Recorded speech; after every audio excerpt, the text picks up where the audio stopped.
线上的家人朋友们平安，我是梦幻厨房在我家的 Vivian。 今天又是一道免揉面包的食谱了。今年我真的疯狂爱上免揉面包，可能是做出心得了，我真的觉得免揉面包超级简单。今天要做的是家庭版的法棍 baguette。 强调家庭版本的原因呢，就是因为我们没有太专业的烤箱哦，烤温会不够，再加上也没有石板，所以我们没有办法烤出那个大裂口。但整体外皮酥脆，内部的气孔组织也是挺不错的。整个法棍呢带着浓浓的面香气，自己做真的好玩又好吃。那我们这个呢就是家庭主夫主妇的版本，专业人士请多包涵咯。爱吃法棍的朋友赶快卷起袖子动手试试看吧。所有材料配方就请大家自行荧幕截图，文字食谱的连结我也会放在资讯栏当中，需要的朋友点开资讯栏就可以看到。顺道一提哦，想用面包机或是搅拌机来揉哦，绝对没问题。这个是之前做 cheese 留下来的乳清水，很适合拿来做菜做面包，没有的就直接用清水。那我先示范1份的分量，1份呢大概就是做一个中大型的法棍，大家可以按照想做的分量倍增材料分量。这一份做的是全麦口味，1/5的面粉呢我用全麦面粉来取代，但全麦呢筋性会比较差一点，孔洞也比较差，所以我把20克的材料替换成冷压橄榄油，这样子可以增加面团的保水度。不是做全麦版本的朋友呢，可以直接全部用清水。然后酵母的部分我用的是低糖速发酵母，如果你用普通酵母也是可以，膨发状态跟气孔差一点点，就把所有材料拌到无粉粒残留的状态。但面团内部可能还是有一点点粉粒不太均匀，我们就手打湿沾水哦，然后用手指头轻轻的搓面团，把结团的面粉搓散。虽然叫免揉面包，但是还是要有动作啦，不能太懒呢。但这些动作呢都不困难，算是很简单的，甚至这些动作呢都让我很想多做一点，因为非常舒压。接着我们盖上盖子，静置松弛30分钟。这段时间面团会自动水合，形成面筋。时间到后呢，我们手沾水来拉伸折叠一下面团，不用多，大概4-5次就好，就是每一个面拉伸折叠一下，请温柔的拉伸折叠哦，不要硬扯断。大概拉伸折叠到第4次、第5次的时候呢，会感觉面筋变紧了，这是正常的。只要拉不动的时候呢，就不用拉，直接把它收成一个圆形。反正就是想办法让面团产生一个光面朝上，然后记得常常轻拍面团，好像在跟它对话一样。你的面团绝对会接受到你对它的爱，然后就会给你发得很棒。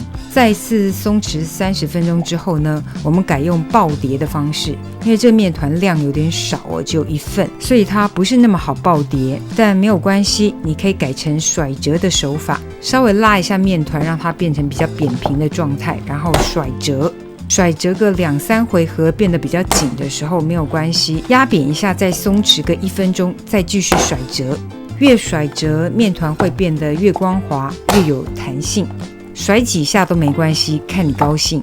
主要就是让面团的光面出来，然后收整一下，这时候面团的筋性跟纹理就出来了。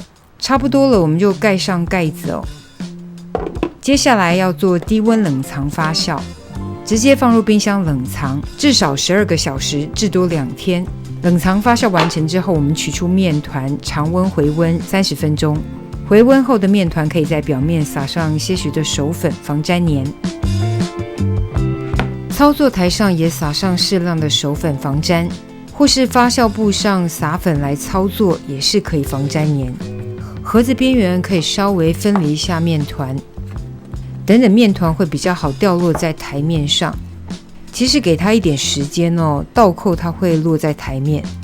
那拍片有点心急哦，想要赶快把面团落下来，所以动作稍微有一点多，但是要尽量避免破坏那个气孔哦。面团的表面一样撒上些许的手粉防粘黏。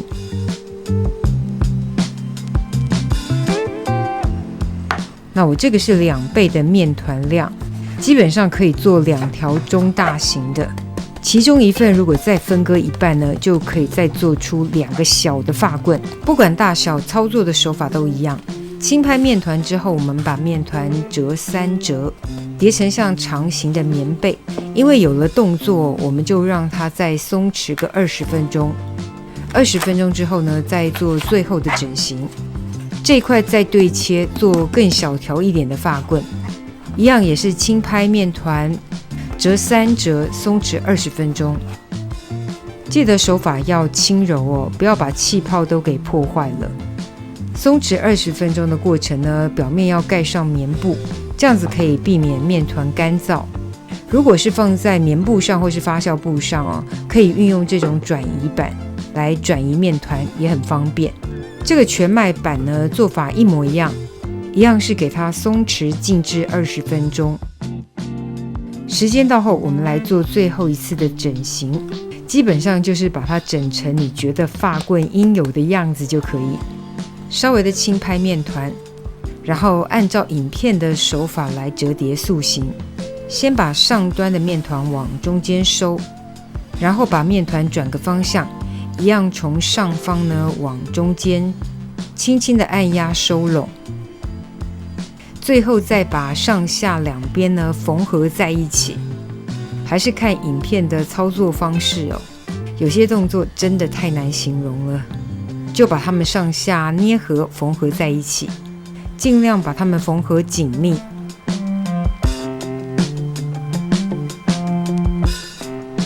换一个角度来看呢，可能比较清楚一点。就像缝衣服一样，把它们捏紧捏合在一起。最后呢，再稍微的滚一下，两头呢收一下，让两端有点尖尖的就可以了。你觉得发棍该长怎么样，就塑成怎么样。反正家庭简单制作，没有那么严苛。差不多塑好形就可以做最后一次的发酵。一样要防止干燥，又怕它塌掉，所以上方呢可以夹个小夹子，可以让这个发棍的面团可以塑形的比较立体一点。或者两个发棍之间呢，可以用烘焙纸立一个围墙也可以，然后表面记得盖棉布，防止干燥。就这样发酵个40分钟。时间到后呢，可以看一下面包哦，感觉整体都变蓬松了。不管是全麦还是原味的都一样。想要割包的时候，刀子不太粘黏，可以表面撒上些许的手粉。当然，比较厉害一点的师傅可能就不需要了，割几刀斜刀或是直接割1刀都可以。然后我的烤箱温度只能到达230度哦，其实是有点不太够的。然后我也没有石板，试着用烘焙石来增加水蒸气，表面也喷上水雾，的确可以让表层呢更酥脆一点。但是那个发棍特有的爆裂纹，我还是没办法产生。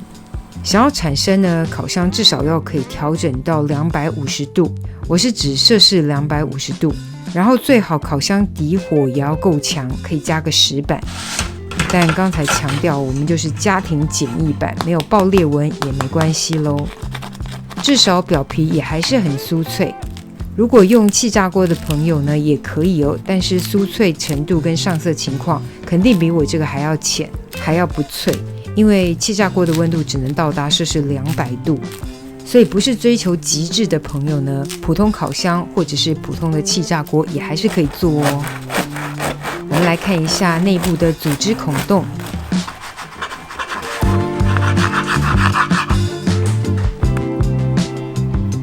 你看看这个孔洞也还是很不错的哦。这个烤发棍绝对是现烤现做，最好吃。放隔天面包体会开始有点老化是正常的。多做的呢，可以直接放冷冻室保存。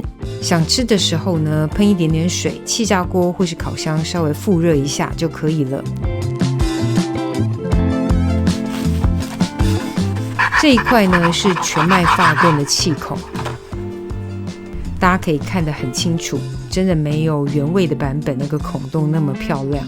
但是因为加了些许的油脂，它还是组织有一点点像是欧包，吃起来保水度也是很不错的。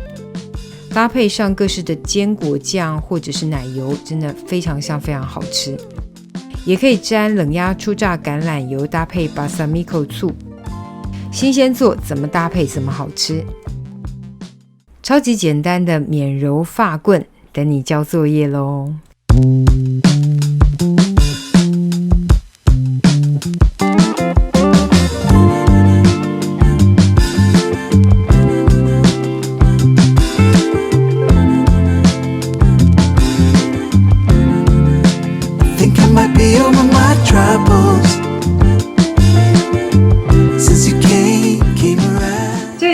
食谱分享，别忘了按赞、订阅、开启小铃铛，然后记得分享给亲朋好友，让他做给你吃。耶稣爱你，我也爱你，我们下次见，拜拜。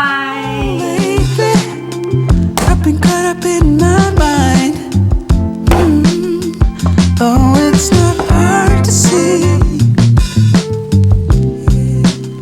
why I was feeling that. You saw right through it all. Oh, I could not fake it, no matter how I tried. Ooh, you cured my aching heart.